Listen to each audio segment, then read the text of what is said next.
Welcome to exam theory. तो SSC-MTS 2019 में total आपके एग्जाम 39 शिफ्ट में कराए गए थे, जिसके सारे मैथ के सॉल्यूशन आपको इस चैनल पर देखने को मिलेंगे। तो आज हम लोग इस वीडियो में 22/8/2019 के शिफ्ट 3 के सारे मैथ के प्रश्नों के सॉल्यूशन इस वीडियो में देखेंगे। तो वीडियो के अंत तक जरूर बने रहिएगा। तो अगर आप इस चैनल पर नए हैं तो हमारे चैनल को सब्सक्राइब जरूर कर ले। ये हमारा सोशल मीडिया प्लेटफॉर्म है, आप हमसे यहाँ भी जुड़ सकते हैं। इसके लिंक आपको इस वीडियो के डिस्क्रिप्शन बॉक्स में मिल जाएंगे। और इस वीडियो को अपने दोस्तों के साथ शेयर करना बिल्कुल भी नहीं भूलिएगा। ये जो है टोटल आपके इतने शिफ्टों में SSC-MTS 2019 के एग्जाम कराए गए थे, जिसके 2/8/2019 के शिफ्ट 1 से लेकर के 22/8/2019 के शिफ्ट 2 तक के सारे मैथ के प्रश्नों के सॉल्यूशन इस चैनल पर करा दिए गए हैं। तो ये सारे वीडियो आप हमारे चैनल के प्लेलिस्ट में जाकर देख सकते हैं। तो आज हम लोग इस वीडियो में 22/8/2019 के शिफ्ट 3 के सारे मैथ के प्रश्नों के सॉल्यूशन देखेंगे। तो चलिए बढ़ते आज के प्रश्नों की ओर। देखेंगे क्वेश्चन नंबर 1। यहाँ पर क्वेश्चन में दिया गया है कि 3200 रुपये की राशि को A, B, C और D के बीच जो है 4:6:7:3 के अनुपात में बांटना था, लेकिन गलती से यह राशि 3:5:6:2 के अनुपात में बांट दिया गया। तो आपसे पूछा जा रहा है कि परिणाम स्वरूप किसे जो है पहली स्थिति में मिलने वाली राशि से 16.2/3% कम मिला है। तो सबसे पहले ये जो है 16.2/3% का फ्रैक्शन वैल्यू कितना हो जाएगा। तो फ्रैक्शन वैल्यू आपका 1/6 यानी कि 1/6 होगा।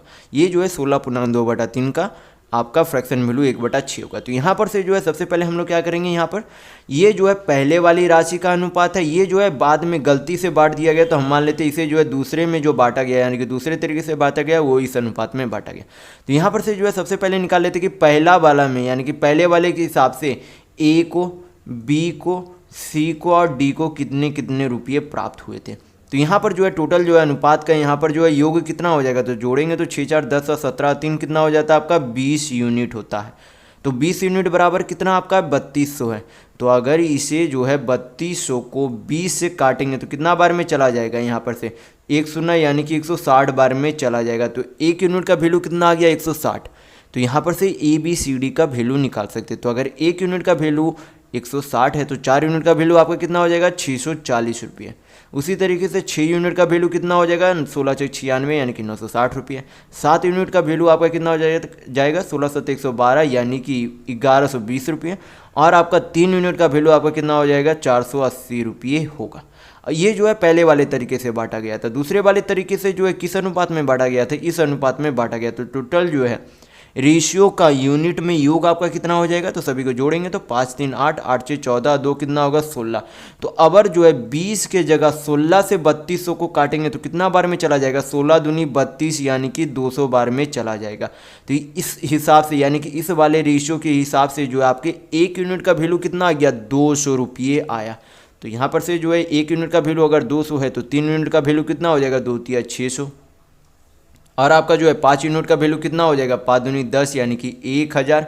6 यूनिट का वैल्यू आपका हो जाएगा 6 दूनी 1200। और आपका 2 यूनिट के हिसाब से D का जो है 2 यूनिट है तो 2 यूनिट के हिसाब से आपका कितना हो जाएगा 2 दूनी 400 हो जाएगा। तो यहाँ पर जो आपसे क्या बोला गया कि किस में जो है 1/6 की कमी आई। तो यहाँ पर B में जब देखेंगे तो वृद्धि हो रहा है, C में तो वृद्धि हो रहा है, यानी कि ये दोनों तो आपका बिल्कुल नहीं हो सकता। यहाँ पर हमें कमी देखने को मिल रही है, लेकिन ये आपका जो है कमी 1/6 का नहीं हो रहा है, सिर्फ 40 का कमी हो रहा है, जो कि 640 का 1/6 बिल्कुल नहीं है। तो ये भी आपका नहीं होगा। तो कौन सा होगा आपका ऑप्शन नंबर D बिल्कुल सही होगा। ये जो आपका ऑप्शन D जो है सही होगा। ऑप्शन D नहीं यानी कि D वाले जो राशि है उसमें 1/6 की कमी आई। आप चेक करके भी देख सकते हैं 480 का 1/6 कितना हो जाता है। तो 6 से काटेंगे तो 80 बार में चला जाएगा, यानी कि 480 का जो 1/6 कितना हो जाता है 80। तो 480 में से 80 घटेगा तो कितना आ जाएगा आपका 400 होगा, यानी कि ये D वाला में ही क्या आया 1/6 की कमी आई। तो यहाँ पर आपका ऑप्शन नंबर 3 बिल्कुल सही होगा। नेक्स्ट क्वेश्चन देखेंगे क्वेश्चन नंबर 2। यहाँ पर क्वेश्चन में दिया गया है कि कोई नाव जो है अपस्ट्रीम यानी कि धारा के साथ जो है धारा के विरुद्ध चलते हुए जो है 4 किलोमीटर की दूरी 2 घंटे में तय करती है। ये अपस्ट्रीम यानी कि धारा के विरुद्ध। फिर आगे बोला गया है कि और उसी दूरी को अनुप्रवाह डाउन स्ट्रीम यानी कि धारा के साथ चलते हुए उसी दूरी को यानी कि 4 किलोमीटर की दूरी को ही जो है 20 मिनट में तय कर लेती है।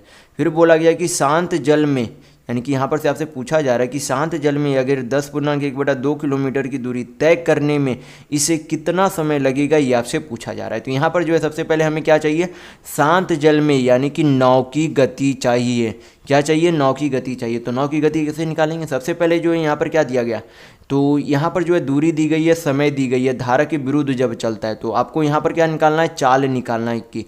तो चाल निकालने का फॉर्मूला क्या होता है, यानी कि स्पीड बराबर डिस्टेंस बाई टाइम होता है। तो दूरी कितना दिया गया है, 4 किलोमीटर, और समय कितना लगता है, 2 घंटा लगता है। तो यानी कि आपके जो है काटेंगे तो कितना बार में चला जाएगा, 2 बार में, यानी कि 2 किलोमीटर प्रति घंटा किसकी चाल आ गई, धारा के विरुद्ध की चाल आ गई।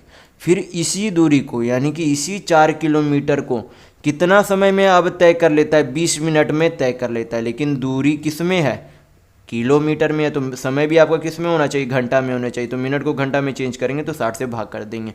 20 से 60 को काटेंगे कितना बार में चला जाएगा, 3 बार में। ऊपर जाएगा तो अब कितने बार में गुना हो जाएगा, 4×3 12 किलोमीटर प्रति घंटा। ये आपकी क्या आ गई, धारा के साथ जब चलता है नाव तब उसकी स्पीड इतनी है। लेकिन हमें क्या चाहिए, नाव की चाल चाहिए। तो अगर आपको नाव की चाल निकालना है तो इन दोनों का चाल का क्या कर देंगे, योग निकाल कर उसका आधा कर देंगे।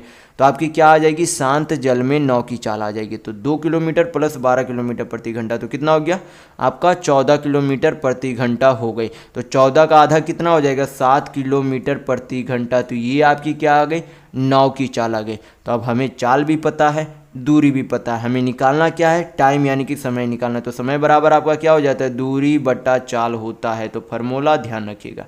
तो दूरी अबर कितना है, शांत जल में हमें 10.1/2 यानी कि फ्रैक्शन में चेंज करेंगे तो कितना हो जाएगा, 21/2 किलोमीटर। तो इतनी दूरी को यानी कि दूरी, ये आपकी दूरी है, बटा जो है चाल कितनी है, 7 किलोमीटर प्रति घंटा। हल करेंगे तो आपका समय निकल जाएगा। तो 7 से आपका 21 कितने बार में चला जाएगा, 3 बार में। तो 3/2 का पूर्णांक वैल्यू कितना हो जाएगा आपका, 1.1/2 घंटा में उस दूरी को नाव के द्वारा तय किया जाएगा। तो यहाँ पर आपका ऑप्शन नंबर 3 बिल्कुल सही होगा। तो अगर आपको वीडियो पसंद आ रहा है तो लाइक करते जरूर चलिएगा।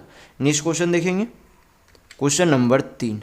ये आपका क्या है, ग्राफ का क्वेश्चन है। यहाँ पर जो है ग्राफ में क्या दिया गया है, different type of vehicle exported by a company in 2017 and 18, यानी कि अलग अलग प्रकार के कंपनी का जो है 2017 और 2018 में जो है एक्सपोर्ट किया गया है, यानी कि जो है निर्यात किया गया है, वो आपसे यहाँ पर दिया गया है। अलग अलग कंपनियों के द्वारा 2017 और 18 में जो निर्यात किया गया यानी कि एक्सपोर्ट किया गया वो आपका दिया गया। तो देखेंगे क्वेश्चन में पूछा क्या जा रहा है। क्वेश्चन में यहाँ पर आपसे पूछा जा रहा है कि 2017 की तुलना में 2018 में निर्यात में वृद्धि किस प्रकार के वाहन के मामले में लगभग 32% की वृद्धि हुई है।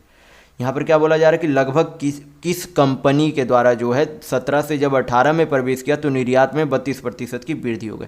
तो यहाँ पर जो है ए वाले में 2017 में जो है कितना निर्यात था, 25 यूनिट। यहाँ पर जो है कितना हो गया, 35 यूनिट। तो यहाँ पर कितना वृद्धि हमें देखने को मिल रहा है, 10 यूनिट का। कितने में, 25 में, यानी कि यहाँ पर आपका 40% का वृद्धि हुआ है। जब आप यहाँ पर वृद्धि परसेंट निकालेंगे तो आप इस तरीके से निकाल सकते हैं कि वृद्धि कितने का हुआ, 10 यूनिट का। कितने में, 25 में। वैल्यू चाहिए परसेंट में तो 100 से गुना करेंगे, 25 चौक गुना करेंगे तो कितना आ जाएगा, 40%। लेकिन हमें क्या चाहिए, लगभग 32% वृद्धि चाहिए, यानी कि आपका ए नहीं हो सकता। बी का चेक करेंगे तो 30 से कितना हो गया, 45 हो गया, यानी कि आधा बढ़ गया, यानी कि आपका क्या हो गया, 50% वृद्धि हो गई, यानी कि बी भी नहीं हो सकता। सी चेक करेंगे आपका 38 से कितना हो गया, 50 हो गया। तो ये लगभग आपका 32% हो सकता है। आपका चेक कर लेंगे यहाँ पर 12/38 करेंगे, इंटू क्या कर देंगे, 100 कर देंगे, तो आपका कितना आ जाएगा यहाँ पर से 12, ये 6, आपका यहाँ पर से कितना हो जाएगा 19/6, यानी कि 19×3 = 57। तो लगभग आपका ये हल करेंगे तो 32% आ जाएगा, क्योंकि 31 से आपका लगभग ऊपर ही थोड़ा आएगा, यानी कि 32% आ जाएगा। तो यहाँ पर आपका ऑप्शन नंबर 2 बिल्कुल सही होगा। नेक्स्ट क्वेश्चन देखेंगे, क्वेश्चन नंबर 4। यहाँ पर क्वेश्चन में दिया गया है कि कोई कार जो है 6 घंटे तक अलग अलग गति से चलती है। पहले 2 घंटे तक 60 मीटर प्रति सेकेंड की चाल से, उसके बाद 2 घंटे जो है तक हुआ 50 मीटर प्रति सेकेंड की चाल से, तथा शेष 2 घंटे तक वह जो है 1 मीटर प्रति सेकेंड की चाल से चलती है। तो यदि पूरी यात्रा के दौरान उसकी औसत चाल यानी कि एवरेज स्पीड 52 मीटर प्रति सेकेंड है, तो आपसे पूछा जा रहा है कि यक्स का मान क्या होगा। तो यहाँ पर जो है एवरेज स्पीड, यहाँ पर जो हमें समय से कोई भी मतलब नहीं है, बिना समय का भी हम लोग यहाँ पर क्या निकाल सकते हैं, हम लोग औसत चाल निकाल सकते। कैसे निकाल सकते? क्योंकि समय हर जगह क्या है, बराबर है।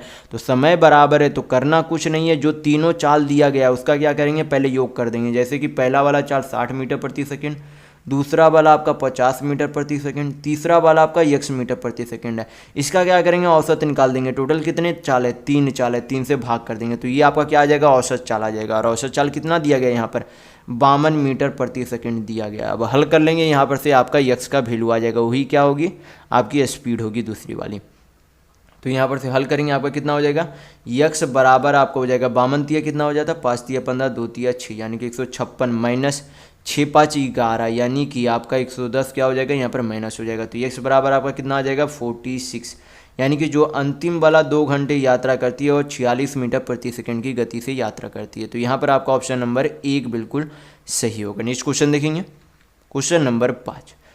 यहाँ पर क्वेश्चन में दिया गया है कि 4.5 और 0 जो है डेसिमल 5 के मध्य अनुपात, और ये जो है 4.5 और 9 के तृतीय अनुपात यानी कि थर्ड प्रोपोर्शनल का अनुपात कितना होगा, ये आपसे पूछा जा रहा है। तो यहाँ पर जो है मध्य अनुपाती यानी कि मीन प्रोपोर्शनल निकालने का सबसे पहले जो है फार्मूला आपको पता होना चाहिए। तो फार्मूला आपका क्या हो जाता है मध्य अनुपाती का, आपका होता है अंडर रूट पहली संख्या इंटू दूसरी संख्या होता है। ये आपका मध्य अनुपाती निकालने का फार्मूला होता है। फिर आपको तृतीय अनुपाती का भी पता होना चाहिए। तो तृतीय अनुपाती निकालने का फार्मूला क्या हो जाता है, दूसरी संख्या का स्क्वायर बटा क्या हो जाता है, पहली संख्या होता है। तो दोनों फार्मूला ध्यान रखिएगा। फार्मूला पे वैल्यू पुट करेंगे, जो आंसर आएगा उसको क्या करेंगे, रेशियो में चेंज कर देंगे तो आपका आंसर आ जाएगा। तो यहाँ पर जो है पहली संख्या इंटू दूसरी संख्या, तो पहली संख्या कितनी है 4.5 और दूसरी संख्या कितनी है 0.5, गुना करेंगे तो आपका कितना हो जाएगा 225 यानी कि 2.25। तो 2.25 का अंडर रूट से बाहर आएगा तो कितना होगा, क्योंकि 225 किसका स्क्वायर होता है 15 का, तो कितना आ जाएगा अंडर रूट के बाहर 1.5 आ जाएगा। ये तो आपका मध्य अनुपात निकल गया। तीसरा अनुपात आपका कितना आ जाएगा, दूसरी संख्या का स्क्वायर करना है यानी कि 9 का स्क्वायर करेंगे तो कितना हो जाएगा 9 9 81 बट्टा पहली संख्या आपकी कितनी है 4.5 है यानी कि 4.5 को क्या लिख सकते हैं 9/2 लिख सकते हैं। हल कर लेंगे, यहाँ पर से कितना बार में चला जाएगा 9 9 81, 2 ऊपर गुना होगा तो आपका कितना हो जाएगा 9 दूनी 18 यानी कि ये आपका तृतीय अनुपात हो गया। दोनों का क्या पूछा जा रहा है, रेशियो में वैल्यू पूछा जा रहा है। तो 1.5 रेशियो 18, पॉइंट हटाएंगे कितना बार में चला जाएगा 1 शून्य आ जाएगा। यहाँ पर से 15 से काटेंगे तो 15 1 3 15 दूनी 30 यानी कि 1:12 आपका क्या होगा, बिल्कुल सही आंसर होगा। तो यहाँ पर आपका ऑप्शन नंबर 1 बिल्कुल सही होगा। नेक्स्ट क्वेश्चन देखेंगे, क्वेश्चन नंबर 6। यहाँ पर क्वेश्चन में दिया गया है कि एक लंबवृत्तीय शंकु यानी कि कोण के आधार का व्यास कितना है 10 सेंटीमीटर है और इसकी ऊंचाई 12 सेंटीमीटर है। तो आपसे पूछा जा रहा है कि शंकु के संपूर्ण पृष्ठीय क्षेत्रफल कितना है। तो इसके जो है संपूर्ण पृष्ठीय क्षेत्रफल का फार्मूला आपका क्या हो जाता है, तो फार्मूला आपका हो जाता है pi R into L plus R होता है। तो ये फार्मूला आप ध्यान रखिएगा, शंकु का कुल पृष्ठीय क्षेत्रफल। तो यहाँ पर क्या करेंगे, यहाँ पर जो है ये आपका पहले क्या दिया गया, व्यास दिया गया। तो व्यास का हम लोग क्या करेंगे, रेडियस निकालेंगे, क्योंकि व्यास का आधा यानी कि डायमीटर का आधा क्या होता है, रेडियस होता है। व्यास का आधा क्या होता है, त्रिज्या होता है। तो 10 का आधा कितना हो जाएगा आपका 5 सेंटीमीटर यानी कि त्रिज्या 5 सेंटीमीटर हमें पता चल गई, ऊंचाई भी हमें पता है। तो यहाँ पर हमें क्या निकालना होगा, यल का वैल्यू निकालना होगा। तो यल का वैल्यू किस तरीके से निकाला जाता है, पहले तो आपको पता होना चाहिए कि यल किसे कहा जाता है। यल जो है इस शंकु के यानी कि ये जो शंकु होता है इसके स्लांट हाइट यानी कि त्रियच ऊंचाई को यल से डिनोट किया जाता है। इसका जो है वैल्यू निकालने के लिए क्या करेंगे, ये जो आपका हाइट होता है ये रेडियस होता है। तो अगर हाइट आपका 12 सेंटीमीटर है और ये अगर रेडियस 5 सेंटीमीटर है, तो मैंने ट्रिपलेट आपको काफ़ी बार बता रखा है कि 12 5 का ट्रिपलेट क्या बनता है 13 बनता है। यानी कि यल का वैल्यू यहाँ पर क्या बन गया आपका 13 आ गया, यानी कि यल का वैल्यू कितना है 13 है। तो यल भी पता है आर भी पता है, वैल्यू पुट करेंगे आपका आंसर आ जाएगा। तो वैल्यू पुट कर लेते हैं हम लोग। पाई को जो है रहने देना है क्योंकि आंसर में पाई दिया गया है, तो पाई रहने देंगे हम लोग, तोड़ेंगे नहीं। आर जो है त्रिज्या आपकी कितनी आ गई थी 5 सेंटीमीटर, तो इंटू यहाँ पर क्या कर देंगे 5, अंदर में क्या कर देना यल प्लस आर करना है। तो यल कितना है 13, आर कितना है 5, तो 13 5 आपका कितना हो जाएगा 18। तो कितना हो गया आपका 18 25 90 पाई आपका बिल्कुल सही आंसर होगा। तो यहाँ पर आपका ऑप्शन नंबर 3 बिल्कुल सही होगा। नेक्स्ट क्वेश्चन देखेंगे, क्वेश्चन नंबर 7। ये आपका जो है वही वाले ग्राफ है, ये ग्राफ को मैं पहले ही वीडियो में बता चुका हूँ। तो देखेंगे क्वेश्चन में पूछा क्या जा रहा है। क्वेश्चन में पूछा जा रहा है कि 2017 में निर्यात किए गए बी, सी और डी प्रकार के वाहनों की कुल संख्या, यानी कि किसमें 2017 में, 2017 वाला आपका कौन सा है, ब्लू वाला, तो ब्लू वाला में ये बी, सी और डी का कुल जो है संख्या 2018 में निर्यात ए, डी और ई प्रकार के वाहनों की कुल संख्या से अनुपात कितना, यानी कि 2018 में हमें किसका किसका चाहिए, 2018 में ए का चाहिए और फिर आपका डी का चाहिए और ई का चाहिए। ये जो है जो सर्कल से है उसका योग करेंगे और जो आपका स्क्वायर में है उसका योग करके दोनों का अनुपात निकाल लेंगे। तो पहले सर्कल का योग करेंगे तो आपका कितना हो जाएगा, यहाँ पर 38 है, यहाँ पर 32, यानी कि 3 3 6 7, आइए 30 है तो कितना हो जाएगा 7 3 10, यानी कि 100 हो जाएगा, 100 अनुपात। और स्क्वायर वाला आपका कितना हो जाता है, यहाँ पर 43 है 47 है तो कितना हो जाएगा 4 4 8 1 9 और 9 3 कितना हो जाएगा 12, यानी कि 125 हो जाएगा। तो अब क्या हो रहा है, यहाँ पर से 25 से कट रहा है तो 25 चौक 100, 25 25 125, यानी कि आपका वैल्यू कितना हो जाएगा तो 4:5 होगा। तो यहाँ पर आपका ऑप्शन नंबर 3 बिल्कुल सही होगा। नेक्स्ट क्वेश्चन देखेंगे क्वेश्चन नंबर 8। यहाँ पर क्वेश्चन में दिया गया है कि किसी वस्तु का अंकित मूल्य 882 रुपये है, यदि इसे जो है 806.4 रुपये में बेचा जाता है, यदि इससे जो है 4% की हानि होती है, यानी कि जब इतने रुपए में बेचा जाता है तो इससे 4% की हानि यानी कि लॉस होता है। तो आपसे पूछा जा रहा है तो इस पर वस्तु के लागत मूल्य से कितना प्रतिशत अधिक अंकित किया गया था। तो सबसे पहले जो हमें क्या निकालना होगा, यहाँ पर सीपी यानी कि क्रय मूल्य निकालना होगा। तो क्रय मूल्य निकालने के लिए जो है क्या करेंगे, यहाँ पर जो है सबसे पहले जो उस वस्तु को बेचा कितने रुपये में गया था, तो 806.4 रुपये में बेचा गया था। पॉइंट हटाएंगे, नीचे कितना चला जाएगा 10 चला जाएगा। ये जो आपका परसेंट वैल्यू उसे क्या करेंगे फ्रैक्शन में चेंज कर लेंगे। तो 4% का फ्रैक्शन वैल्यू आपका कितना हो जाएगा 1/25 होगा, यानी कि 25 यूनिट की कोई वस्तु को 1 यूनिट के हानि यानी कि लॉस में बेचा गया था। तो 25 यूनिट को क्या करेंगे ऊपर लिखेंगे और 1 यूनिट की हानि यानी कि बेचा कितने में, तो 24 यूनिट में बेचा। हल करेंगे, यहाँ पर से आपका क्या निकल जाएगा सीपी यानी कि क्रय मूल्य निकल जाएगा। तो हल कर लेते, 5 से काटेंगे तो 5 5 25, ये आपका 5 दूनी 10, 24 से काटेंगे तो आपका कितना बार में चला जाएगा 24 तिया 72, आपका 8 तो 24 तिया 72, कितना हो गया 8 6 14, यानी कि 24 6 144। 2 से काटेंगे तो कितना बार में आपका चला जाएगा, यहाँ पर 16 दूनी 32, 2 8 16, गुना करेंगे तो 16 85, 8 5 40, यानी कि 840 रुपये क्या आ गया उस वस्तु का क्रय मूल्य यानी कि सीपी आ गया। तो यहाँ पर जो 840 रुपये के सामान का जो है अंकित कितने रुपया का किया गया, 882 रुपया अंकित किया गया, यानी कि कितने रुपया अधिक, यानी कि कितना रुपया मार्कअप किया गया। तो 840 का सामान 882 किया गया तो कितना हो गया, यानी कि मार्कअप प्राइस कितना था 42 रुपये था और मार्कअप किस पे किया गया था सीपी पर। तो सीपी कितना 840 रुपये है। परसेंट में वैल्यू चाहिए तो क्या करेंगे 100 से गुना करेंगे। हल करेंगे तो 0 0 चला गया, 42 से 84 2 बार में चला जाएगा, 2 से 10 काटेंगे तो 5 बार में चला जाएगा, यानी कि आपका यहाँ पर से मार्कअप परसेंट कितना आ गया, तो 5% आपका क्या होगा मार्कअप परसेंट होगा। नेक्स्ट क्वेश्चन देखेंगे क्वेश्चन नंबर 9। यहाँ पर क्वेश्चन में दिया गया है कि यक्ष कोई जो है संख्या सबसे बड़ी संख्या है जिससे 2460, 2633 और 2806 को जब विभाजित किया जाता है तो प्रत्येक मामले में शेष समान रहता है। तो आपसे पूछा जा रहा है कि यक्ष के अंकों का योग कितना है। तो इस तरीके के प्रश्न को मैंने कल वाले भी सेट में बताया था कि जो हल इस तरीके के प्रश्न सबसे पहले कैसे किया जाता है। ये जो पहले 3 संख्या दी गई उसे क्या करेंगे हम लोग नीचे लिख लेते हैं। एक संख्या 2460 है, 2633 है, फिर तीसरी संख्या आपकी कितनी है 2806।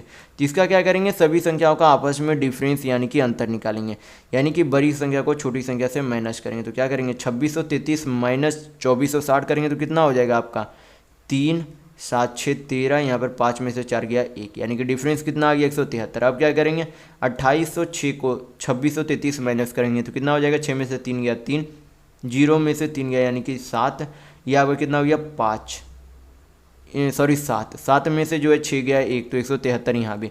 अब क्या करेंगे इन दोनों संख्याओं का डिफरेंस निकालेंगे, यानी कि 2806 माइनस 2460 करेंगे तो कितना हो जाएगा 6 में से 10 गया 4, यहाँ पर जो है 0 यानी कि 9 में से 6 गया 3, आपका ये जो है सॉरी माइनस करेंगे तो ये आपका 6 हो जाएगा 6 6 6, ये आपका 6 होगा क्योंकि 6 में से 0 जाएगा तो 6, 10 में से 6 गया तो 4, और यहाँ पर से आपका 7 में से 4 गया तो कितना आ गया, 3 आ गया। तो अब हमें क्या करना है, ये जो दो हम जो यहाँ पर डिफरेंस निकाले तीनों संख्या का आपस में, उसका क्या करेंगे, एचसीएफ ले लेंगे, यानी कि इन तीनों संख्याओं का क्या ले लेंगे, महत्तम ले लेंगे। तो जब आप इधर ध्यान से देखेंगे तो तीनों संख्याओं का एचसीएफ हमें क्या बनते हुए दिख रहा है, 173 ही बनते हुए दिख रहा है, क्योंकि 173 से ये भी कटेगी, 173 से ये भी कटेगी और 173 से 346 भी कटेगा। कितने बार में, 2 बार में कट जाएगा। तो यानी कि इन तीनों संख्याओं का एचसीएफ कितनी आ गई, 173।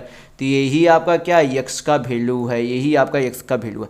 लेकिन यक्स का वैल्यू नहीं पूछा जा रहा कि यक्स का वैल्यू, निश्चित वैल्यू नहीं पूछा जा रहा, पूछा क्या जा रहा कि यक्स का जो वैल्यू है उसके अंकों यानी कि डिजिट का सम कितना होगा। तो डिजिट का सम यहाँ पर करेंगे तो कितना हो जाएगा, 7 3 10 1 11। तो यही आपका क्या होगा, आंसर होगा। तो यहाँ पर आपका ऑप्शन नंबर 2 बिल्कुल सही होगा। नेक्स्ट क्वेश्चन देखेंगे, क्वेश्चन नंबर 10। ये आपका क्या है, सिंपल सा सिंप्लीफिकेशन का क्वेश्चन है, तो हल कर लेते हैं हम लोग।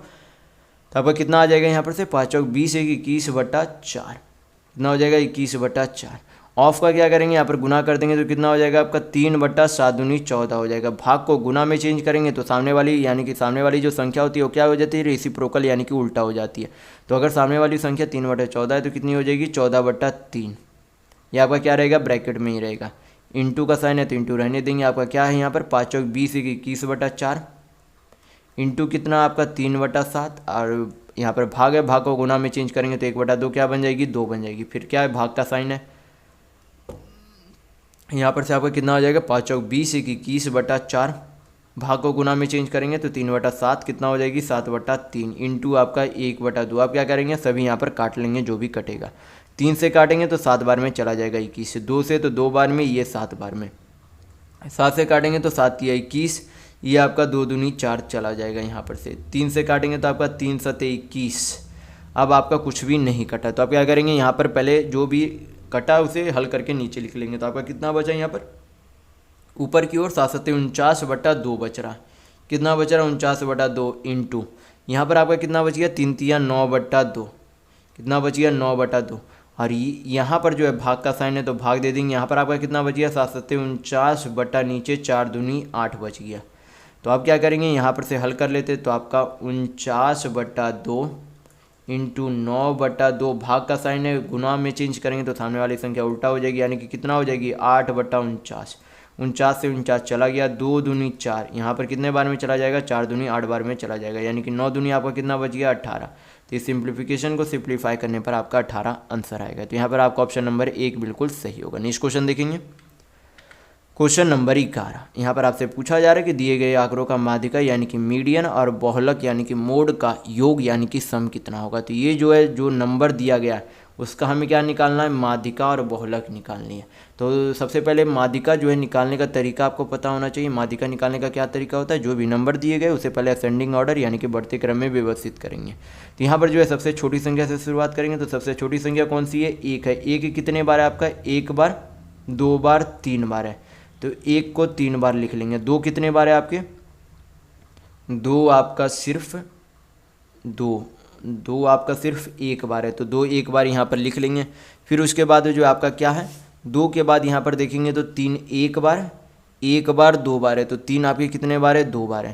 तो 3 आपका लिस्ट नीचे लिखेंगे। 4 आपका 1 बार, 4 आपका सिर्फ 1 बार है तो 1 बार लिखेंगे। 5 आपका 1 बार 2 बार है तो 2 बार लिख लेंगे नीचे 5 को।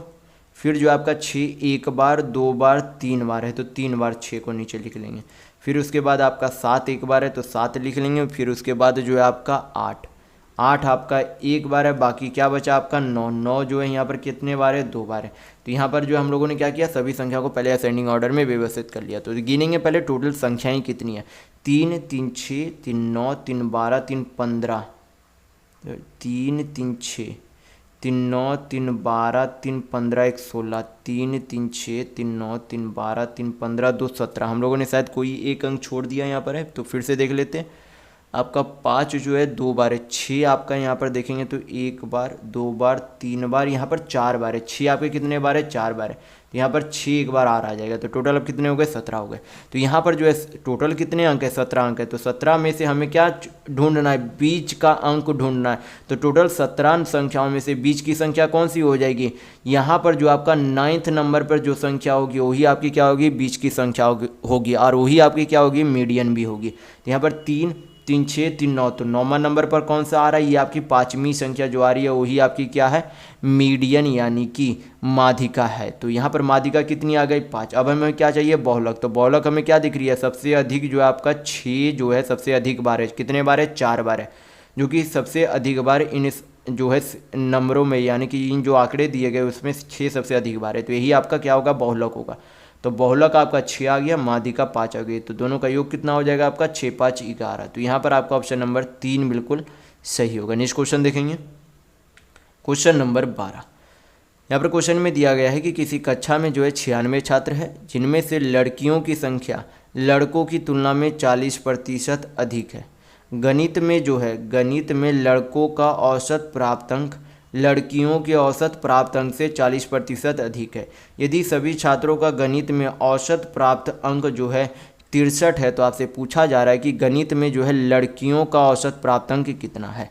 तो यहाँ पर जो इस तरीके के प्रश्न में जो हमें संख्या की कोई भी ज़रूरत नहीं है, तो 96 के स्टूडेंट के हमें कोई भी ज़रूरत नहीं। यहाँ पर जो है पहले क्या लिख लेते, बॉयज़ और गर्ल्स लिख लेते। तो यहाँ पर क्या दिया गया कि जो लड़कियों की संख्या लड़कों से कितना अधिक है, 40% अधिक है। तो 40% का पहले जो है फ्रैक्शन वैल्यू कितना हो जाएगा आपका, यहाँ पर हो जाएगा 2/5, यानी कि अगर लड़कों की संख्या 5 यूनिट है, यानी कि अगर लड़के 5 है तो लड़कियाँ कितनी है, उससे 2 अधिक है, यानी कि लड़की अगर 5 है तो लड़कियाँ कितनी है, 5 + 2 यानी कि 7 लड़कियाँ।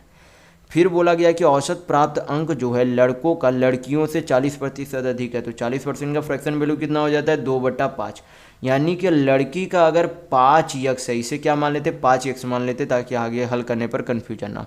तो अगर इसे मान लें कि लड़कियों का जो औसत प्राप्त अंक 5x है, तो लड़कों का कितना है, इससे 2 यूनिट अधिक, यानी कि टोटल कितना है, 6x है।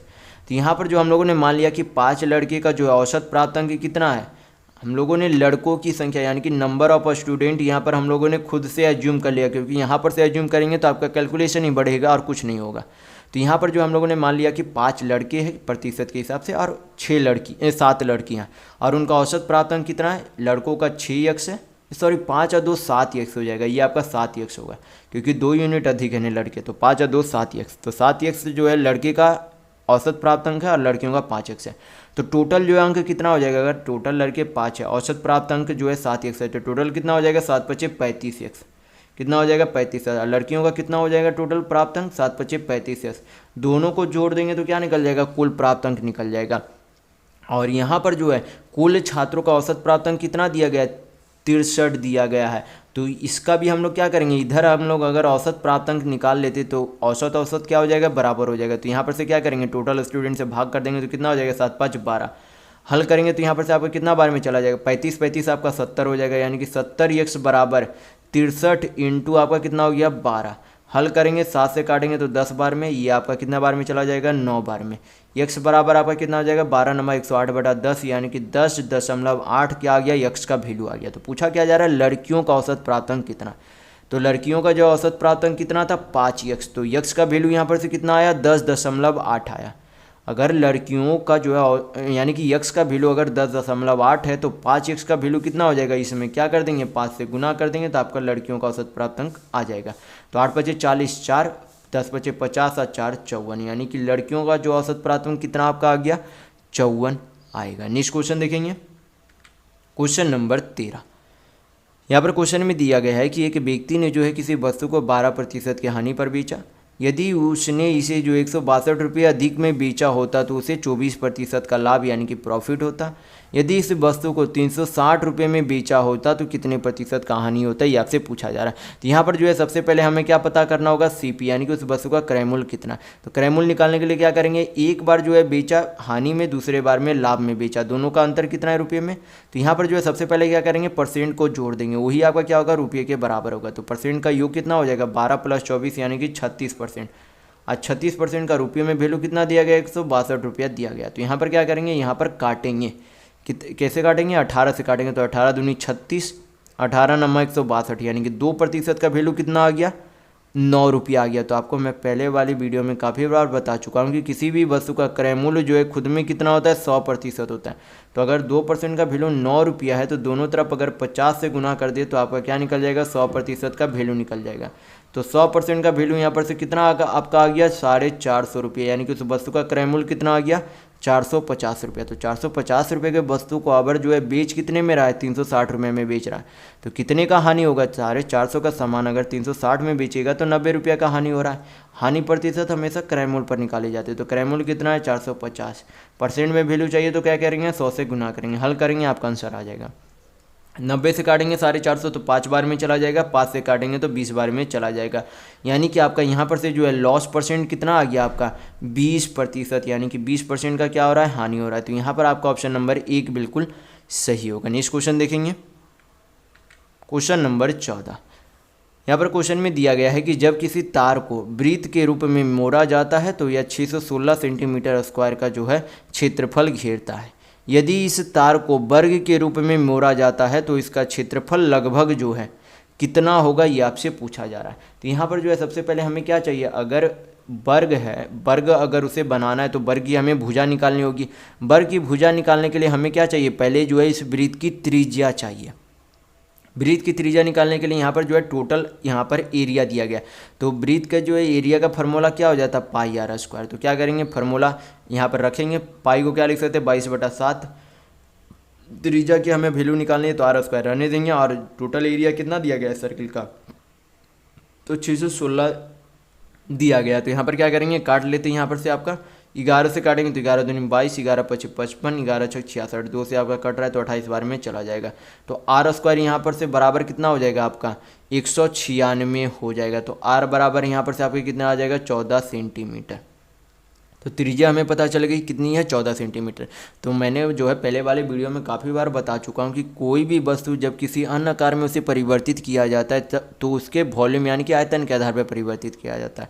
तो यहाँ पर हम लोग क्या करेंगे, यहाँ पर से जो है इसका परिमीटर का फार्मूला बराबर क्या हो जाएगा, यानी कि उस सर्कल का परिधि बराबर क्या होगा, उस वर्ग के परिधि के, यानी कि उसके जो है पेरीमीटर के बराबर होगा। तो यहाँ पर जो है सर्कल के परिधि का फार्मूला क्या होता है, 2πr होता है। तो 2 पाई को 22/7, त्रिज्या कितनी दी गई है, 14 सेंटीमीटर, बराबर क्या हो जाएगा, 4 × साइड, क्योंकि ये जो है क्या हो जाता है, ये जो है 4 गुना साइड क्या हो जाता है, वर्ग के परिमाप का फार्मूला हो जाता है। तो हल करेंगे, यहाँ पर से साइड आ जाएगी वर्गीय। तो हल कर लेते हैं, 7 से काटेंगे तो 7 दूनी 14, 2 दूनी 4 से 4 चला गया। तो आपकी जो है उस वर्ग की भुजा की लंबाई कितनी आ गई, 22 सेंटीमीटर आ गई। तो यहाँ पर जो है हमें क्या चाहिए, एरिया चाहिए। तो एरिया चाहिए तो एरिया का फार्मूला क्या हो जाता है, साइड स्क्वायर हो जाता है। तो क्या करेंगे, साइड स्क्वायर करेंगे तो 22 का स्क्वायर कितना हो जाएगा, 484 सेंटीमीटर स्क्वायर, क्या आ गया, उस वर्ग का क्षेत्रफल। तो यहाँ पर आपका ऑप्शन नंबर 4 बिल्कुल सही होगा। नेक्स्ट क्वेश्चन देखेंगे, क्वेश्चन नंबर 15। यहाँ पर क्वेश्चन में दिया गया है कि किसी घनाभ यानी कि क्यूबॉइड के 3 आसन्न फलकों का क्षेत्रफल जो है 18 सेंटीमीटर स्क्वायर, 20 सेंटीमीटर स्क्वायर और 40 सेंटीमीटर स्क्वायर है। इस घनाभ का आयतन कितना है, ये आपसे पूछा जा रहा है। तो इस तरीके के प्रश्न में जो है सबसे पहले जो है ये जो है क्या दिया गया, फलक का क्षेत्रफल दिया गया, यानी कि ये जो 18 सेंटीमीटर है वो असल में क्या है, लेंथ इंटू ब्रेथ है। ये 20 सेंटीमीटर है वो असल में क्या है, ब्रेथ इंटू हाइट है। और ये जो 40 सेंटीमीटर है वो असल में क्या, हाइट इंटू लेंथ है। तो तीनों फलक की क्या है, क्षेत्रफल का ये फार्मूला है। तो तीनों का गुना कर देंगे तो क्या हो जाएगा, यल इंटू यल, यानी कि यल स्क्वायर इंटू बी, यहाँ भी बी है यहाँ भी बी है, टोटल को हम लोग गुना कर रहे हैं। तो यहाँ पर कितना हो जाएगा, B square into double H है तो एच स्क्वायर, गुना करेंगे तो L square B square H square आपका आ जाएगा, बराबर आपका कितना हो जाएगा, 18 इंटू 20 इंटू 40 होगा। तो यहाँ पर से जो है ये एक तरीके से क्या बन रहा है, L into B into H का होल स्क्वायर बन रहा है। तो अगर L into B into H का होल स्क्वायर है तो होल स्क्वायर को हटाकर उधर भेजेंगे तो क्या बन जाएगा, अंडर रूट बन जाएगा, यानी कि 18 इंटू 20 इंटू 40। तो यहाँ पर से जो है 40 को क्या लिख सकते हैं, 20 इंटू 2 लिख सकते हैं, और 18 को क्या लिख सकते हैं, 9 इंटू 2 लिख सकते हैं। तो आपको अंडर रूट के बाहर कौन कौन सी संख्या आ जाएगी, 20 आ जाएगी, 2 आ जाएगी और 9 की 3 आ जाएगी। तो आपका टोटल यहाँ पर कितना हो जाएगा, 20 दूनी 40 थी 120 सेंटीमीटर स्क्वायर, सेंटीमीटर क्यूब, क्योंकि एरिया नहीं वॉल्यूम, तो और जो आपको पता होना चाहिए कि घनाभ के आयतन का फार्मूला क्या होता है, लेंथ गुने ब्रेथ गुने हाइट, यानी कि लंबाई गुना चौड़ाई गुना ऊंचाई होता है। तो इसी का तो वैल्यू यहाँ पर आया है आपका, लेंथ गुने ब्रेथ गुने हाइट, तो कितना 120 सेंटीमीटर क्यूब। तो यहाँ पर आपका ऑप्शन नंबर 2 बिल्कुल सही होगा। नेक्स्ट क्वेश्चन देखेंगे, क्वेश्चन नंबर 16। यहाँ पर जो है ये आपका सिंपल सा सिंप्लीफिकेशन का क्वेश्चन है। जो आएगा फ्रैक्शन में वैल्यू ए बाई बी का मान होगा और आपसे पूछा जा रहा है कि बी माइनस ए का मान क्या होगा। तो यहाँ पर जो है सबसे पहले इसे क्या करेंगे, हल करेंगे। तो यहाँ पर हल करेंगे तो पहले ऑफ का हल किया जाता है। तो क्या करेंगे, 3 दूनी 6, 6 को 3 से भाग करेंगे तो कितना आ जाएगा 2, सॉरी भाग नहीं पहले करना, ये भाग नहीं करना है, पहले जो है ऑफ का गुना कर देंगे। तो 3 दूना कितना हो जाएगा 6, यहाँ भी जो है क्या करेंगे 3 ऑफ है 2 है तो कितना हो जाएगा 3 दूनी 6, और यहाँ पर 6 भाग 6 है तो कितना हो जाएगा आपका 1 यानी कि 1 आएगा। तो आपका क्या बच गया यहाँ पर से 5 + 1 × 3। अब क्या करेंगे, नीचे का हल कर लेते हैं। तो क्या है, पहले 9 है प्लस 72 को 3 से भाग करेंगे तो आपका कितना आ जाएगा 24, माइनस 3 - 2 करेंगे तो कितना आ जाएगा 1, तो -2 × 1 करेंगे तो क्या हो जाएगा -2 -3। हल कर लेते हैं यहाँ पर से, 3 × 1 करेंगे तो 3 आ, तो 5 और 3 कितना हो जाएगा आपका 8, बटा नीचे कितना हो जाएगा यहाँ पर से 24 और 9, 24 और 9 4 13 यानी कि 33, 33 में से यहाँ पर 3 आ 2 5, 33 में से आपका 5 जाएगा यहाँ पर से 9 4 13 33 30 28। शायद हम लोगों ने कुछ गलत किया, एक बार फिर से यहाँ पर जो हम लोग रीचेक कर लेंगे। तो 3 दूनी 6, 3 दूनी 6, 6 को 6 से भाग करेंगे तो 1, 1 × 1 तो 3, यहाँ पर ठीक है आपका 8, यहाँ पर 24 आपका, माइनस यहाँ पर 2 - 3 9, तो आपका यहाँ पर से 9 4 13 33, तो यहाँ पर आपका कितना आ जाएगा, आपका आ जाता है यहाँ पर से 28, 4 से काटेंगे तो 4 दूनी 8, 4 से 28, नहीं सही है, बिल्कुल सही है ये आपका। तो यहाँ पर कितना है 2/7 है। तो और ये जो है वैल्यू असल में किसका है, ए बाई बी का वैल्यू है।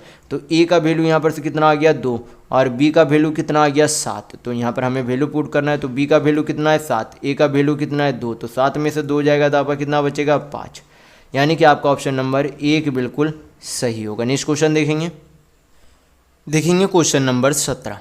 यहाँ पर क्वेश्चन में दिया गया है कि अमित ने एक वस्तु को जो है 310 रुपये में खरीदी और इसे जो है 25% की हानि पर बेच दिया। इस पैसे से उसने एक दूसरी वस्तु खरीदी और उसे जो है 40% के लाभ पर बेच दिया।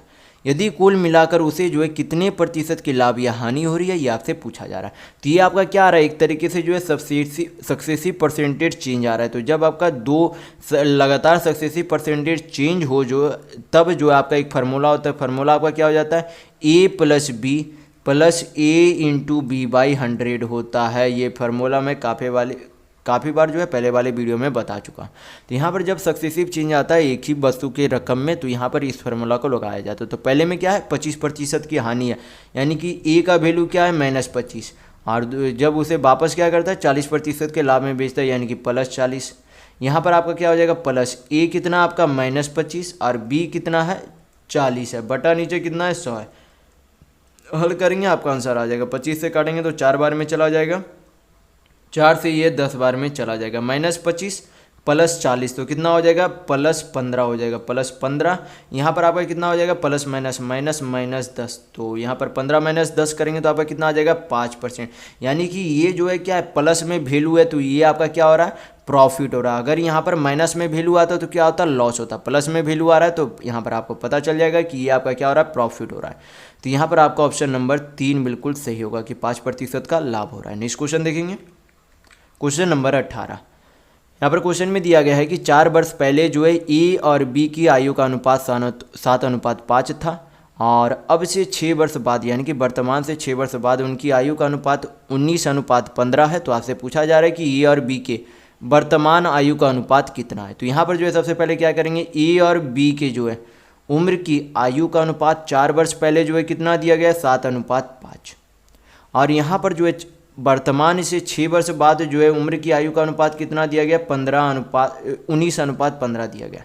तो यहाँ पर जो है ये जो है रेशियो में कितने वर्ष का अंतर है, एक तो यहाँ पर 4 वर्ष पहले का दिया गया था और वर्तमान से 6 वर्ष बाद, यानी कि टोटल जो है 10 वर्ष का गैप होना चाहिए। तो दोनों में जो है 10-10 साल का गैप होना चाहिए, यानी कि यूनिट भी क्या होना चाहिए समान होना चाहिए था। तो 7 में से 19 जाएगा तो कितना बचता आपका 12, यहाँ पर कितना बच रहा है 10 है, तो यूनिट में वैल्यू समान नहीं है, अंतर। तो समान बनाने के लिए यहाँ पर क्या करेंगे, ये जो है 19 में से 15 जाएगा तो कितना बचता है 4 बचता है, और 7 में से 5 जाता है तो कितना बचता है 2 बचता है, यानी कि 2 से 4 काटेंगे तो 2 बार में चला जाएगा। तो ये जो 2 बचा इसको क्या कर देंगे, ऊपर रेशियो में गुना कर देंगे। हल करेंगे तो यहाँ पर से आपका कितना आ जाएगा होल रेशियो, आपका यहाँ पर आ जाएगा नया अनुपात 7 दूनी 14:10 आएगा। कितना आएगा 14:10, यानी कि पहले जो है उनकी जो है 4 वर्ष पहले अनुपात कितनी थी 14, 14 से कितनी हो गई 19 यूनिट हो गए, यहाँ पर से 10 यूनिट से कितनी हो गई 15 यूनिट हो गए। तो दोनों में कितना यूनिट बढ़ते हुए हमें दिख रहा है, 14 से 19 हुई, 10 से 15 हुई, यानी कि दोनों में 5 यूनिट हमें वृद्धि देखने को मिल रही है। और उम्र जो है उम्र में कितने के बराबर है 10 साल के बराबर है, तो 1 यूनिट का वैल्यू कितना हो जाएगा 2 साल के बराबर होगा। 1 यूनिट का वैल्यू कितना हो जाएगा 2 साल। हमें क्या चाहिए ए और बी का वर्तमान आयु चाहिए, तो वर्तमान आयु से पहले क्या करेंगे 4 वर्ष पहले का आयु निकाल लेते। तो अगर 1 यूनिट का वैल्यू 2 साल तो 14 यूनिट का वैल्यू कितना हो जाएगा 28, और 10 यूनिट का वैल्यू कितना हो जाएगा आपका 10 यूनिट का वैल्यू कितना हो जाएगा आपका 10 दूनी 20 हो जाएगा। लेकिन ये 4 वर्ष पहले का उम्र है, वर्तमान का उम्र चाहिए, तो दोनों में क्या कर देंगे 4 जोड़ देंगे, तो आपका कितना आ जाएगा 28 और 4 32 अनुपात 20 और 4 कितना हो जाएगा 24। दोनों का अनुपात में वैल्यू कितना हो जाएगा, तो 8 से काट लेंगे तो 8 या 24, 8 चौक 32, यानी कि 4:3 आपका बिल्कुल सही अनुपात होगा। तो यहाँ पर आपका ऑप्शन नंबर 3 बिल्कुल सही होगा। नेक्स्ट क्वेश्चन देखेंगे, क्वेश्चन नंबर 19। यहाँ पर क्वेश्चन में दिया गया है कि यदि 200 का यक्स प्लस 10%, 180 के यक्स प्रतिशत से 33.5 यानी कि 33.1/3% अधिक है। तो यहाँ पर जो है हमें क्या चाहिए, पहले यक्स का वैल्यू चाहिए, तभी तो आप यहाँ पर फिर आपसे बोला जा रहा है कि यक्स प्लस 20 का 10%, यक्स के 40% से कितना प्रतिशत कम है, यानी कि हमें पहले यक्स का वैल्यू निकालना होगा इसके अनुसार, यहाँ पर के अनुसार।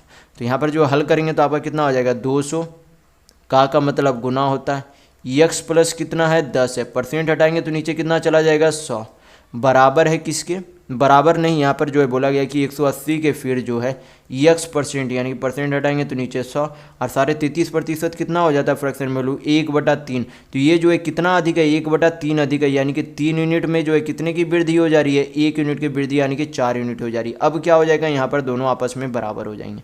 हल करेंगे यहाँ पर से यक्स की वैल्यू आपकी आ जाएगी, तो 2 शून्य चला गया, यानी कि 100 चला गया आपका। फिर ये जो है 20 से काटेंगे तो 10 बार में, ये आपका 9 बार में चला जाएगा, 3 तिया 9 चला जाएगा। यहाँ पर से 2 से काटेंगे तो 2 दूनी 4, 2 पचे 10, 5 से गुना हो जाएगा तो आपका कितना हो जाएगा 5x प्लस कितना हो जाएगा 10 पचे 50, बराबर कितना हो जाएगा यहाँ पर से 3 दूनी 6x हो जाएगा। यक्स को उधर भेजेंगे तो कितना हो जाएगा आपका यक्स बराबर 50 आ गया। तो यक्स का वैल्यू अब हमें पता चल गया।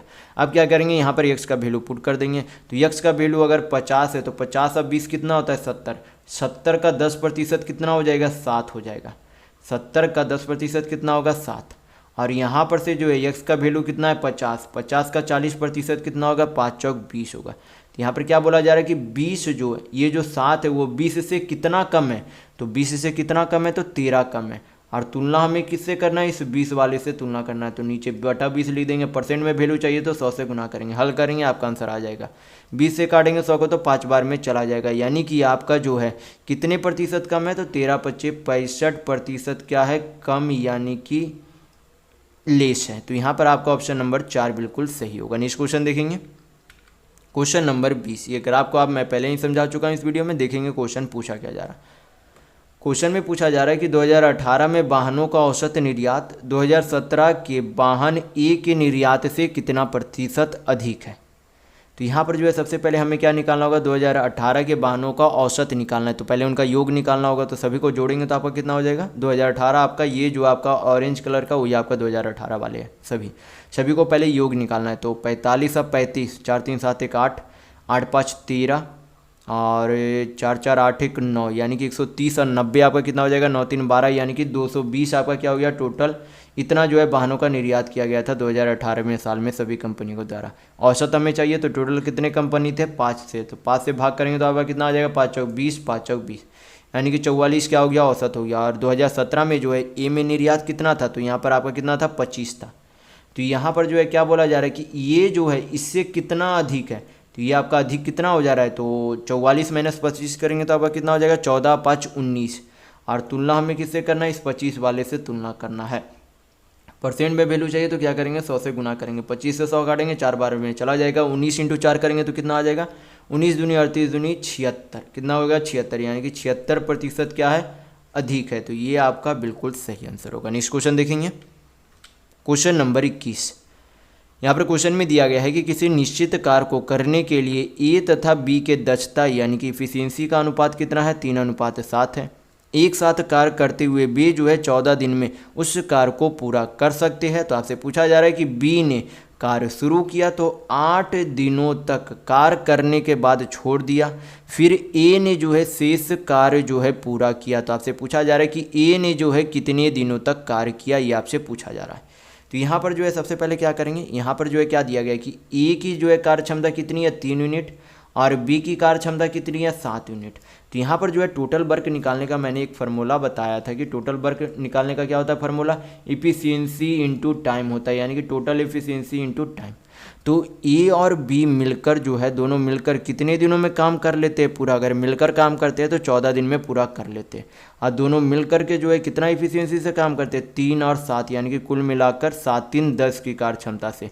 तो 14 इंटू क्या कर देंगे इफिशियंसी, यानी कि टाइम इंटू इफिशियंसी, तो आपका क्या हो जाएगा टोटल वर्क। तो टोटल वर्क करना कितना 140 है।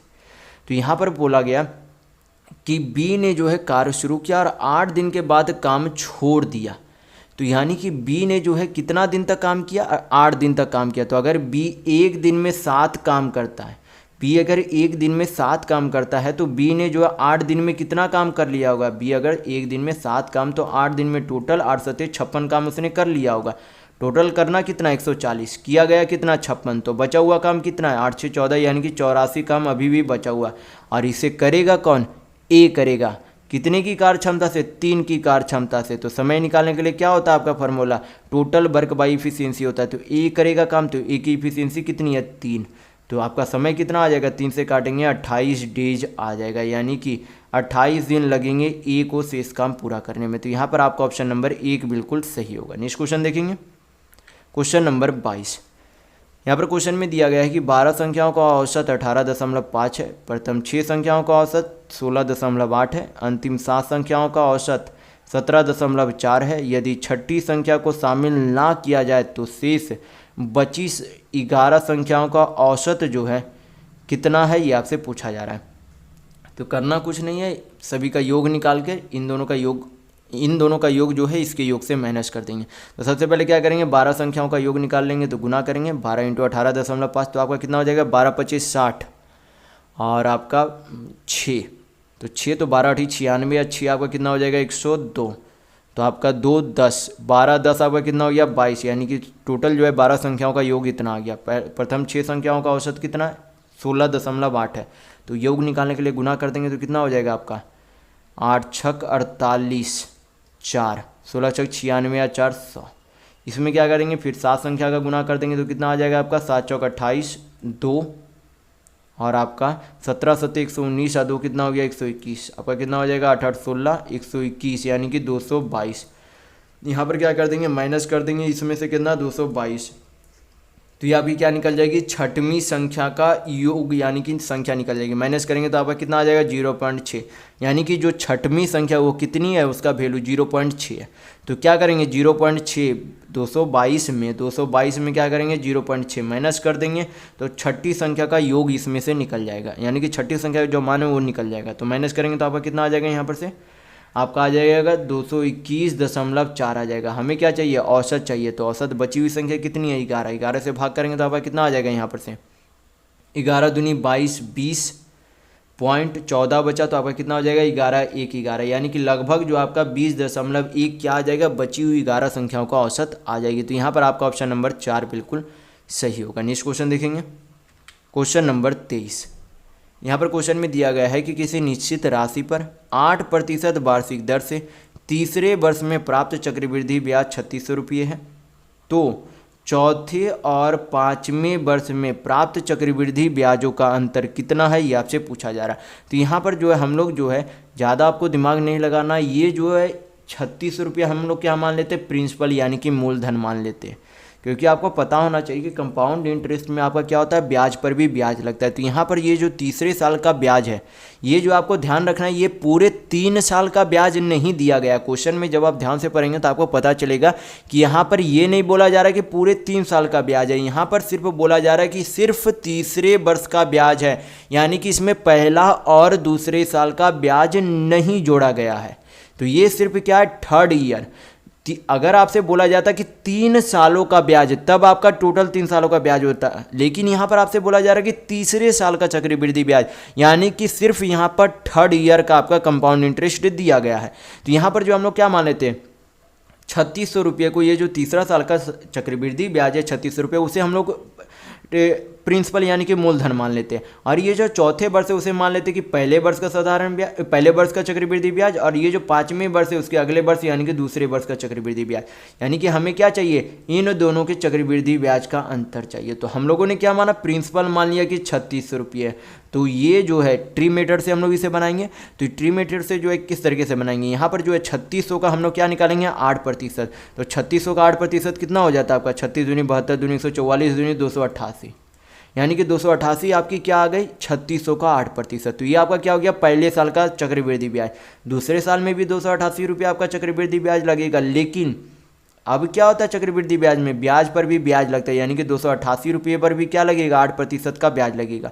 तो 288 का 8% आपका कितना हो जाएगा, तो गुना करेंगे तो आपका 88 64 4 6 88 64 अच्छे 70 7 आपका 8 दूनी 16 16 7 आपका कितना हो जाएगा 23, कितना हो जाएगा 16 7 7 6 13। यहाँ पर फिर से गुना कर लेते हैं हम लोग थोड़ा सा, 88 64 88 64 4 6 88 64 अच्छे 70 7 8 दूनी 16 16 7 आपका हो जाता है 7 6 13 23। हाँ ठीक है, आपका कितना हो जाएगा 23.04। सभी को जो है जोड़ना नहीं है। ये जो आपका क्या है, पहले साल का चक्रवृद्धि ब्याज है, ये आपके दूसरे साल का चक्रवृद्धि ब्याज है। हमें क्या चाहिए, इन दोनों का अंतर चाहिए, यानी कि अंतर अगर हमें चाहिए तो ये चक्रवृद्धि ब्याज हम लोग को क्या करना होगा, हटा देना होगा। क्या कर देना होगा, हटा देना होगा। हमें क्या चाहिए, सिर्फ ये चक्रवृद्धि ब्याज चाहिए, यानी कि ये सिर्फ आपका चक्रवृद्धि ब्याज यहाँ पर चलेगा। तो इसका योग आपका कितना हो जाएगा, जोड़ेंगे तो 8 3 11 8 3 11 हाथ में 1 और 8 2 10 1 11, यानी कि कितना हो जाएगा आपका 311.04, यानी कि लगभग में आपका कितना आ जाएगा 311 रुपये आपका चक्रवृद्धि ब्याज चौथे और 5वें वर्ष का होगा। तो यहाँ पर आपका ऑप्शन नंबर 1 बिल्कुल सही होगा। नेक्स्ट क्वेश्चन देखेंगे, क्वेश्चन नंबर 24। यहाँ पर क्वेश्चन में दिया गया है कि ए और बी जो है कि निश्चित कार्य को 24 दिन और 42 दिनों में पूरा कर सकते हैं। ए ने जो है कार्य करना शुरू किया और x दिनों के बाद जो है बी भी जो है उसके साथ जो है कार्य करने लग गया और फिर जो है 20 दिनों में कार्य पूरा हो गया। तो आपसे पूछा जा रहा है कि यक्स का मान जो है कितना होगा। तो यहाँ पर जो है सबसे पहले हम लोग क्या करेंगे, ए और बी की कार्य क्षमता निकालेंगे। तो यहाँ पर जो है क्वेश्चन में दिया गया है कि ए जो है किसी काम को 24 दिनों में कर सकता है और बी जो है उसी काम को कितने दिनों में कर सकता है, 42 दिनों में कर सकता है। तो यहाँ पर हम लोग क्या करेंगे, 24 और 42 का एलसीएम निकाल लेंगे। तो 24 और 42 का आपका एलसीएम कितना हो जाएगा, ये एलसीएम आपका हो जाएगा 42 दूनी 84 168 आपका क्या हो जाता है, एलसीएम हो जाएगा। हाँ आपका 168 एलसीएम हो जाएगा। तो ये जो 168 को 24 से भाग करेंगे तो कितना बार में चला जाएगा, 7 बार में। और 168 को 42 से भाग करेंगे तो आपका कितना हो जाएगा, आपका हो जाएगा 4 बार में। तो यानी कि ए की कार्य क्षमता कितनी आ गई, 7 और बी की कितनी आ गई, 4। तो यहाँ पर बोला गया है कि फिर जो है 20 दिन में काम पूरा हो गया। यानी कि अगर यहाँ पर बोला गया कि ए ने जो है x दिन काम करके उसके बाद जो है क्या कर दिया, कार्य छोड़ दिया। सॉरी, ए ने जो है x दिन काम किया, उसके बाद जो है बी भी जो है उसके साथ जुड़ गया, काम छोड़ा नहीं किसी के द्वारा। बी जो है कुछ दिनों के बाद उसके साथ जुड़ गया। तो अगर हम लोग मान ले कि अगर ए और बी मिलकर टोटल 20 दिनों तक काम करते, अगर हम लोग मान ले कि ए और बी अगर ए ने जो है शुरुआत काम किया था, लेकिन अगर वो शुरुआत से ही बी के साथ वो काम में लग जाता, तो इसे 20 दिन में हम लोग निकाल सकते कि टोटल काम कितना हो जाता। तो यहाँ पर से जो है ए की कार्य क्षमता कितनी है, 7, बी की कितनी है, 4। तो टोटल कितना काम करेंगे एक दिन में, 7 और 4 11 यूनिट काम करेंगे। टोटल कितने दिन काम करते हैं, 20 दिन। तो अगर एक दिन का काम 11 है तो 20 दिन में टोटल काम कितना कर लेंगे, 220। लेकिन किया गया काम कितना है 20 दिन में, 168 काम, यानी कि ये टोटल काम को किया गया। तो टोटल काम तो ये जो अगर दोनों साथ काम 20 दिनों तक करते तो टोटल इतना काम कर लेते, लेकिन किया गया काम कितना 168। तो अगर 168 220 में से 168 माइनस कर देंगे तो आपका कितना आ जाएगा यहाँ पर से, आपका यहाँ पर से आ जाएगा 8, 10 में से 8 गया 2, यहाँ पर से 1 तो 6 5 11, यानी कि 52 काम क्या है, ये 52 काम को कौन नहीं किया है, इस 52 काम को, क्योंकि बी जो है बाद में जोड़ता है, यानी कि बी ने उस 52 काम को क्या किया, नहीं किया गया है। तो हमें क्या चाहिए, समय चाहिए कि ए ने जो है कितने दिनों तक काम किया। तो इस 52 काम को जो बी ने नहीं किया है, उसी जो जितने दिन में, अगर ये जो 52 काम बी जो है ये 52 काम को जितने दिन में करेगा वही क्या होगा, यक्स का वैल्यू होगा। तो हमें क्या चाहिए, समय। समय बराबर क्या होता है, कुल कार्य बटा कार्य क्षमता। तो कार्य क्षमता कितनी है, 4 है। हल करेंगे तो आपका कितना हो जाएगा, यहाँ पर 13 चौक 52, यानी कि ये जो यक्स का वैल्यू है वो कितना आ गया, 13। यानी कि ए ने जो है शुरुआत में अकेले जो है 13 दिन तक काम किया था, उसके बाद बी उसके साथ जुड़ा, तो कुल काम 20 दिन में समाप्त हो गया। नेक्स्ट क्वेश्चन देखेंगे, क्वेश्चन नंबर 25। यहाँ पर क्वेश्चन में दिया गया है कि यदि x रुपये की राशि पर 6% वार्षिक दर से 2 वर्षों में प्राप्त साधारण ब्याज और y रुपये राशि पर 9% वार्षिक दर से 3 वर्षों में साधारण ब्याज से 2 गुना है, तो आपसे पूछा जा रहा है कि निम्नलिखित में से कौन सा कथन सही होगा, कौन सा सत्य है इन चारों में से। तो आपको जो है मैंने साधारण ब्याज निकालने का फॉर्मूला क्या बताया था, P into R into T, यानी कि principal into rate into time by 100 होता है। तो ध्यान रखिएगा ये। तो यहाँ पर जो है राशि कितनी है, यानी कि मूलधन x रुपये, रेट आपका कितना है 6%, समय कितना है 2 वर्ष है, बटा नीचे 100। फिर जो है दूसरी वाली राशि कितनी है y, रेट कितना है 9%, समय कितना है 3 साल, बटा नीचे 100। बोला गया दोनों साधारण ब्याज बराबर है, तो यहाँ पर बराबर बराबर कब है, ये जो है बोला जा रहा है कि ये जो साधारण ब्याज है इससे 2 गुना है। तो अगर ये 2 गुना है तो अगर इधर 2 गुना से गुना कर देते, 2 से गुना कर देते, तो ये दोनों क्या हो जाएंगे, बराबर हो जाएंगे। यानी कि ये दोनों साधारण ब्याज अब क्या हो गए, बराबर हो गए, अगर इधर 2 गुना कर देते हैं तो। अब क्या करेंगे, हल कर लेते हैं। यहाँ पर से ये 100 चला गया, आपका 2 चला गया, 3 से काटेंगे तो 3 दूनी 6 चला जाएगा, यानी कि आपका 2x बराबर कितना आ गया, 9y आ गए। यानी कि x बराबर आप क्या बोल सकते हैं, 2 से 9 को भाग देंगे तो कितना बार में चला जाएगा, 4.5, यानी कि x बराबर आपकी क्या आ गई, 4.y आ गई। तो यहाँ पर आपका ऑप्शन नंबर 2 बिल्कुल सही होगा। तो इस वीडियो में बस इतना ही। अगर आपको वीडियो पसंद आया तो लाइक कीजिएगा, नए है तो चैनल को सब्सक्राइब जरूर कर लीजिएगा। यह हमारा सोशल मीडिया प्लेटफॉर्म है, आप हमसे यहाँ भी जुड़ सकते हैं। इसके लिंक आपको इस वीडियो के डिस्क्रिप्शन बॉक्स में मिल जाएंगे। और इस वीडियो को अपने दोस्तों के साथ शेयर करना बिल्कुल भी नहीं भूलिएगा। तो वीडियो में बस इतना ही। वीडियो के अंत तक बने रहने के लिए बहुत बहुत धन्यवाद। आशा करता हूँ आपका दिन शुभ हो।